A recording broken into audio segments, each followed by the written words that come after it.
Ficámos admirados com algumas declarações que nos chegaram de intervenientes no processo Casa Pia. Depois de Carlos Silvino contradizer o que afirmou em tribunal, onde acusou os condenados de práticas pedófilas, foi a vez de um dos jovens, agora adulto, Elídio Marques, desmentir as acusações. Elídio afirma agora que o único que abusou sexualmente de si foi Carlos Silvino. O reality show parece que vai continuar. O princípio do fim do processo Casa Pia parecia estar marcado para 3 de setembro. O tribunal não teve dúvidas em condenar Carlos Cruz, Jorge Rito, Manuel Abrantes, Ferreira Diniz, Hugo Marçal e o próprio Carlos Silvino, que de todos os arguidos foi aquele que recebeu pena mais pesada de 18 anos de cadeia. Mas desde então, muita tinta publicada na imprensa ameaça revirar o rumo deste processo. O primeiro contributo, aliás, foi dado pelo próprio Carlos Silvino, numa entrevista publicada pela revista Focus, onde basicamente negou tudo o que disse em julgamento. Por que acusou estes arguidos? A bem dizer, tive que dizer. Teve que dizer? Foi obrigado a dizer? Fui obrigado, com pena dos rapazes que tinham levado e bastante porrada. Porque via-se alguns no corredor da Polícia Judiciária. É esta brecha aberta na credibilidade do discurso de uma das principais testemunhas, junta-se agora o depoimento de Elídio Marques, um jovem casa-piano, hoje com 25 anos, que numa entrevista publicada pelo Semanário Expresso veio refutar toda a investigação. O Elídio alguma vez esteve com estes arguidos em circunstâncias relacionadas com abusos sexuais? Não. Nunca tive. Essa que é a verdade. Então e porquê que os acusou? Vamos ver, um bocado da culpa é da comunicação social, que ajuda a sustentar e a suster uma situação que não existe. Outra, porque muita gente já tinha referido os nomes deles e, como podem imaginar, uma casa grande com vários alunos, comentam-se porque este sabe daquele, aquele fala do outro, porque aquele desabafou com uma certa pessoa e aquilo chega a um ponto que tudo se sabe. A veracidade deste depoimento foi, entretanto, posta em causa pela gravação de uma conversa telefónica onde se parece ouvir Elídio a confessar a outra testemunha que terá sido subornado para prestar estas declarações.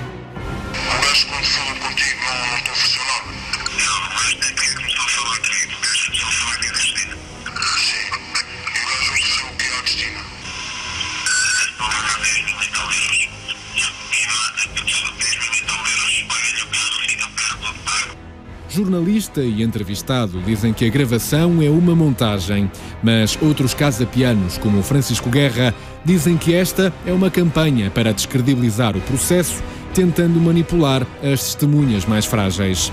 Em síntese, muita areia está lançada aos olhos do país, num processo que ameaça não ficar por aqui, continuando a corroer a seriedade que resta à justiça portuguesa. Para falar sobre este assunto, convidámos não só o Manuel Serrão, que há pouco ainda esteve connosco, e também o Francisco Guerra, uma das testemunhas principais deste processo. Francisco, causou-lhe surpresa ou era alguém que temia que voltasse atrás na sua palavra, Elídio Marques? Bem, em relação a ter acontecido isto, eu fiquei surpreso, como deve compreender. Porque o que deveria ter acontecido quando todos eles foram condenados no dia 3 de setembro era terem sido todos conduzidos para o estabelecimento prisional e não estarem cá fora. E estão, neste momento, a fazer aquilo que eu vim avisando nos sucessivos programas de televisão que eu estive, em que dizia, inclusive, que eu os conhecia e que sabia muito bem do que eles eram capazes, e é isto que eles estão a ser capazes. Pagar a colegas meus, que infelizmente são facilmente aliciáveis, porque têm problemas na sua vida, tanto com drogas e com outro tipo de problemas, e que o levou este meu colega a cometer este enorme disparate, que eu penso e estou perfeitamente convencido que não sabe o que é que está a fazer, porque, como ele diz que mentiu em tribunal, como sabe muito bem, uma pessoa que mente em tribunal é sujeito a um processo de crime e pode ir parar à cadeia. Eu espero que este meu colega tenha consciência do grande erro que cometeu. Segundo o que li, ele seria apenas assistente no processo e, no caso, Pois, não pode essa ser qualidade acusado é por que júri. Em termos legais, eu, como deve compreender, não Pois, sou perito em estou direito. apenas a Exato. dizer-lhe. Exato. Em termos legais, eu não Sim. conheço. Sim, portanto, sim, sim, desconheço sim, totalmente.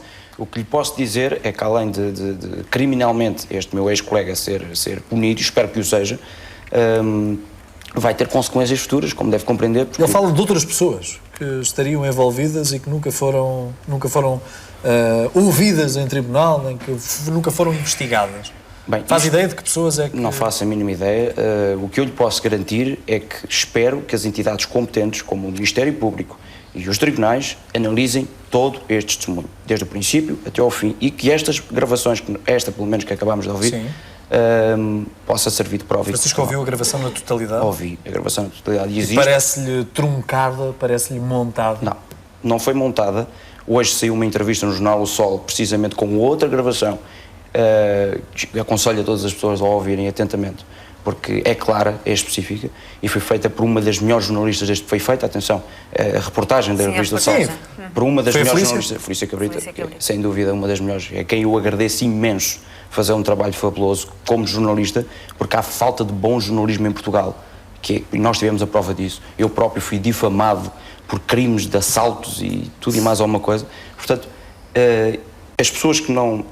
Eu, infelizmente, fui obrigado, dado os problemas que tive na minha vida, a lidar com a comunicação social. Sim. E eu tive a prova de que a comunicação social comete muitos erros e que não há investigação de jornalismo. Porque se houvesse verdadeiramente uma investigação de jornalismo, isto nunca teria acontecido, nem nunca estas difamações. E aquilo que me magoa mais é falar no nome da doutora Catalina Pestana, pessoas que a mim me salvaram a vida, que fizeram daquilo que eu hoje sou, uma pessoa, um ser humano, trabalhador e honesto. Se algum colega meu não conseguiu aproveitar a vida e, infelizmente, como estamos a ver, está a ter este tipo de caminhos, não foi por falta de ajuda, nem por falta de bom acompanhamento que Nós tivemos. já tínhamos percebido, Francisco, nas conversas que já aqui tínhamos mantido na Praça da Alegria, que dificilmente este processo iria permanecer única e exclusivamente naquela condenação que foi atribuída. Exato. Iriam com certeza todos os acusados, iriam com certeza pedir recursos e depois tudo poderia suceder. No caso de Carlos Silvino, nós não nos admiramos que Carlos Silvino se desdiga, porque já o fez várias vezes no decorrer de todo o processo. Agora, com esta testemunha em particular, julgo que, pelo menos que tenhamos conhecimento, é a primeira vez que se contradiz. Exato. Portanto, nós tivemos a decisão do dia 3 de setembro, mas, Sim. entretanto, o processo... No decorrer do processo nunca Nunca sucedeu nada com o... Que eu saiba, não. Atenção, Sim. posso estar aqui a falar... Mas vocês conheciam-se? Sim, O Francisco e o Ilídio? conheço perfeitamente. E sei o historial de vida atual deste meu ex-colega. Passado com toxicodependência. Portanto, exatamente. Passado, não. E presente? Presente. E afirmo, e é presente. 15 mil euros para uma pessoa que tem problemas com drogas, eu penso que a resposta está dada. Eu penso que eu não quero falar sobre muito este assunto, porque acho que são as entidades competentes que vão ter que analisar tudo e espero muito bem que o façam. Mas eu confio na Justiça, como confiei no dia 3 de setembro. Eu confio, a Justiça vai analisar tudo. Francisco, já o aliciaram? A mim não. Não. Realmente gostaria que um dia viessem ter comigo, porque foram ter com todos os meus colegas quase, todos, sem exceção. Principalmente aqueles que são mais facilmente aliciáveis. Mais suscetíveis de aceitar? Exatamente. Comigo nunca vieram ter. Nunca vieram ter. Recebi uma ou outra chamada anónima, isso não lhe vou negar que não. No início deste ano, no qual tomei as devidas providências por qualquer Mas pessoa. com ameaças ou com ofertas? Não, com ameaças. Não com ofertas, com ameaças. Portanto, é que me diziam que vê lá o que é que andas a fazer, o que é que andas a dizer, mas perfeitamente normal, porque querem me intimidar, como deve compreender. Mas de restante, nunca me fizeram qualquer tipo de oferta, como foi feito este meu colega. Sim. Manel, o público ficará com certeza com incertezas, se detinha algumas, após a conclusão do processo e a condenação, agora surgindo estas entrevistas e elas sendo tornadas públicas, ficamos todos com a contradição entre aquilo que, por exemplo, o Francisco nos afirma com toda a veemência e aquilo que o Ilírio acaba de dizer nesta entrevista, também com a certeza que será a sua de momento. Tu como é que ficas como cidadão? Pois, eu estou baralhado, como acho que tu se calhar estarás, ou outras pessoas estão, e acho que... Mas que estou baralhado agora, mas já vinha baralhado de trás, não fiquei só baralhado agora. Porque, de facto, este processo é um processo muito complexo, que assentou, sobretudo, numa prova testemunhal. Que todos sabemos que, enfim, é uma prova que não é propriamente a prova rainha, no sentido que não é a prova digamos, mais efetiva em termos judiciais. E, portanto, eu lastimo, porque acho que é um assunto muito importante. Imagino que há aqui muita gente que sofreu, mas todas as pessoas que foram condenadas, ou são condenadas, quer dizer, que são julgadas, devem ser consideradas inocentes até a condenação transitar julgado. Sim. E este processo fez com que houvesse já várias condenações. E eu ainda tive uma experiência com uns amigos aqui há uns tempos, foi ver as notícias e aqueles que formaram um juízo por tudo que leram, ouviram que eles estavam condenados, liam isto com os olhos iguais, se calhar, ao que este rapaz agora leu. Portanto, porque há aqui um preconceito, as pessoas quando olham estas notícias, é difícil, depois destes anos todos, as pessoas não terem uma opinião formada e formam-na livremente. Processo tão longo. E é sucessivamente alterada a sua opinião também. Quem acha, ou quem duvidava que os indivíduos que foram condenados eram culpados, olha para isto agora, está a ver, alimenta a dúvida, está a ver a minha dúvida, se calhar isto aqui foi tudo uma grande mentira. Sim. Aquelas pessoas que acham o contrário, é o contrário, quando houve a condenação, foi feita a justiça, claro que eles tinham culpa, portanto é difícil. Eu, aquilo que lastimo, e enfim, não sou investigador, portanto, mas lastimo que este processo não tenha sido possível ter uma investigação que apurasse outras provas mais evidentes, aquelas provas que não estão dependentes, porque se as provas são testemunhais, e se nós começarmos a ver testemunhas a desmentirem-se, nós depois não sabemos quando é que devemos acreditar nelas. Por um instante. Francisco, estava a negar porque... Eu peço desculpa porque... Não foram apenas faz muito provas bem, testemunhais. porque as dúvidas do Manel Santos são as dúvidas de muitos portugueses. É bom que as desfaça também. Eu compreendo perfeitamente. É importante. Eu tento-me pôr num lugar de uma pessoa. Tento-me pôr num lugar. Mas há uma coisa que é para ser dita. Este processo não foi só baseado em provas testemunhais. Há provas concretas. Este processo conheceu os melhores peritos médico-legais, técnicos de saúde mental, Instituto de Medicina Legal, tudo. Este processo conheceu os melhores especialistas e todos esses especialistas deram como veracidade todos os nossos depoimentos. São essas pessoas que estão enganadas. Não, nem nunca, deixa-me só. Sim, nem nunca, e isto não me leva a mal, porque é a minha vida que está aqui. Claro, foi aquilo que eu passei, portanto. Compreendemos perfeitamente. E agradeço a nenhum colega meu mais ter dado a cara, porque isto é, sem dúvida, é difícil lidar com tudo isto. É castigador. E eu respeito todas as pessoas que dão a sua opinião. Agora, este processo não foi só baseado em provas testemunhais, teve provas físicas também, como gravações, como por aí afora. Aconselho as pessoas que, se tiverem um bocadinho, lerem o acórdão do processo Casa Pia. Está disponível para toda a gente. Leiam-no, consultam-no, mas... por favor, só nos deram partes, não conhecemos na totalidade. Eu sempre disse, eu conheço-os e sei muito bem do que eles são capazes. Temos aqui a prova. E daqui a 2 ou 3 meses vamos ser todos espectadores outra vez de uma cena destas. Não tenho a mínima dúvida. Daqui a 2 ou 3 meses vamos voltar a ver uma coisa destas. Porquê? Porque no dia 3 de setembro, em vez de eles terem sido conduzidos todos para um estabelecimento prisional, não. Vieram em liberdade, cá para fora, andando a aliciar colegas meus de 10, 15 mil euros, para eles virem agora às órgãos de comunicação social dizer que é tudo mentira e que todas as pessoas, nós, a camada de putos, conseguimos enganar a Polícia Judiciária. É uma ofensa para a Justiça, é uma ofensa para a Polícia Judiciária e isso é o que me dói mais no coração. E a doutora Catalina Pestana. E outras pessoas, Droga, Miraldo, muitas outras pessoas que a mim me salvaram a vida. Estou-lhe grato. Francisco, mas compreendo perfeitamente que para qualquer cidadão que apenas acompanha a comunicação social se questione face àquilo que, entretanto, vai ouvindo, não é? Compreendo perfeitamente. Eu tive esse cuidado, quando estas declarações começaram a sair, eu tive o cuidado de comunicar com as pessoas, falando por diversas redes sociais, Facebook... Sim. E é esse também o motivo que faz com que o convidemos, não é? Exatamente. Eu tive esse cuidado e essa atenção, porque eu sei que há muitas pessoas aqui, e que me estão a ver lá em casa, que estão com muitas dúvidas. Não me peçam é que eu possa comentar em específico estas declarações do meu colega, porque isto faz parte da minha vida. Foi o que eu passei, infelizmente. Eu pagaria o que fosse necessário por nunca ter passado. Eu preferia estar aqui no seu programa para cantar Bem sei, Francisco. Adorava estar aqui para cantar. Espero que um dia possa acontecer. Adoraria. Em vez de estar aqui a falar, a voltar tudo outra vez. 10 anos. São 10 anos neste sufoco, 10 anos nisto. Mas eu vou lutar até ao fim. Eu não vou desistir. Não desisto. Não mudo uma vírgula naquilo que disse. Carlos Silvino também voltou para trás e disse não conhecer nenhuma das outras pessoas, excetuando talvez o médico Ferreira Diniz e Manuela Brandes. Foram as duas únicas pessoas que ele disse que conhecia pessoalmente. Todas as outras as desconhecia. De Carlos Silvino já espera tudo?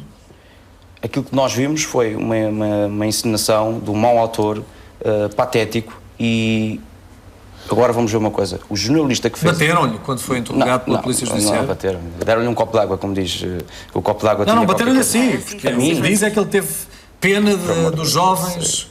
Não, nunca, aliás, nunca me cruzei com o Carlos Silvino na Polícia Judiciária, que é um fator muito importante. Agora deixe-me só lhe dizer isto. Eu deixo. Para as pessoas perceberem. O mesmo jornalista que fez a entrevista ao Carlos Silvino foi o mesmo jornalista que fez a entrevista a este meu ex-colega.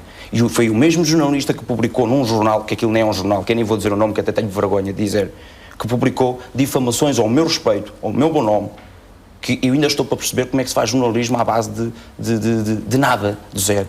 Eu sou um cidadão perfeitamente normal, que infelizmente passei o que passei. E que se faz jornalismo sem carteira profissional. Deixa-me só acrescentar isto, também é importante. Não é jornalista, é um freelancer. É o caso. É um freelancer. Não, os freelancers têm que ter carteira profissional para poderem trabalhar. Pronto, é sem escrúpulos, nem merece qualquer tipo de comentário sobre esse assunto. A única coisa que eu lhe posso dizer é que os meus advogados vão trabalhar no sentido deste senhor vai ser processado criminalmente às difamações que me fez.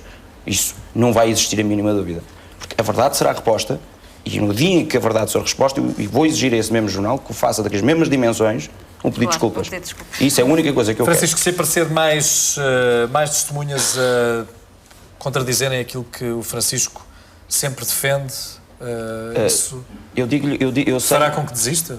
Não, eu não desisto. Eu não desisto de lutar por justiça, eu não desisto da minha vida e eu não desisto dos meus colegas. Eu já falei com muitos deles e estão muito indignados com estas declarações deste meu ex-colega e alguns deles, aqueles que foram aliciados, não aceitaram, pura e simplesmente não aceitaram, e que são também colegas que estão em situações muito complicadas, claro.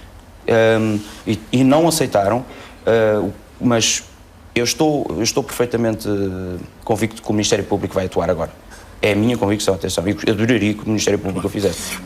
Para tirar a dúvida aos portugueses, atenção. Isto é pura e simplesmente para tirar a dúvida às pessoas. As pessoas precisam de saber do que é que realmente se passou com este meu ex-colega. Nelson, uma coisa é certa. Nós andámos durante muito tempo condicionados ao olhar dos jornalistas, ao olhar dos comentadores, porque este também se tornou um caso mediático, não só pela presença de Carlos Cruz, mas também por uma série de outras figuras com relevo na sociedade portuguesa. A justiça devia retrair-se um pouco mais? Devia estar mais dentro dos tribunais e menos na comunicação social? Pois, eu acho que em casos como este e outros... que devia... É difícil, não é? Também. É muito difícil, mas eu acho que devia. Eu acho mau quando o julgamento é feito na comunicação social antes de ser feito nos tribunais. Eu sei que é uma coisa que é uma utopia. É impossível. É praticamente impossível. Mas, de facto, eu lamento quando vejo, porque depois é um bocado triste quando as pessoas que foram enfim, acusadas, foram julgadas, entre aspas, na comunicação social, depois aparecem absolvidas, bem ou mal, na verdade também só sucedeu a uma pessoa. Desse conjunto só sucedeu a uma pessoa. E essa pessoa só sucedeu porque, entretanto, a lei mudou. Porque senão também estaria no rol. Claro, mas ficarão sempre ligadas, estás a falar desse processo. Estava a falar sim, deste processo. Pois, estava a falar desse processo. Que tem acontecido, infelizmente, muitas vezes, em muitos casos, de pessoas que são difamadas, como aqui disse também. E que depois, tantas vezes isso acontece. Eu acho que isto também há erros judiciários, quer dizer, não é claro, não judiciário. Mas o erro judiciário, digamos assim, um juiz, quando comete um erro judiciário, todos nós somos humanos e podemos errar, comete-o, tem sanções, mas comete-o depois de ter analisado muita coisa, de ter visto muita coisa. A comunicação social, muitas vezes, como é evidente, não tem nem conhecimento dos factos, nem conhecimentos para poder julgar os factos e olhar para eles. E, portanto, muitas vezes também... E muitas vezes induzida em erro. É induzida em erro por este Manel, não temos mais tempo. Muito obrigado a ambos por terem estado aqui na Praça da Alegria.